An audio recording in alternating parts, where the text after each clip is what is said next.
Christmas to all comrades, indeed season's greetings to all Jamaicans. As we close 2016, let us give thanks for all the blessings that God has bestowed upon our beautiful country, notwithstanding the challenges that we have faced as a party. I take heart that we are well positioned to be the strong opposition that Jamaica needs for greater accountability, with a balance of power in Parliament that requires partnership of all Jamaicans.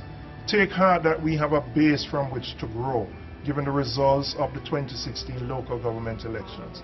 And 2017 will be the year that the People's National Party will be rebuilt. We will continue to grow. We will strengthen our groups. We will rebuild our party from the ground up, as we also prepare to say heartfelt thanks to our dear comrade leader, Comrade Portia Simpson-Miller, and to welcome a new leader in 2017. As we all prepare for 2017, may peace and love be with you and your families here in Jamaica and the diaspora.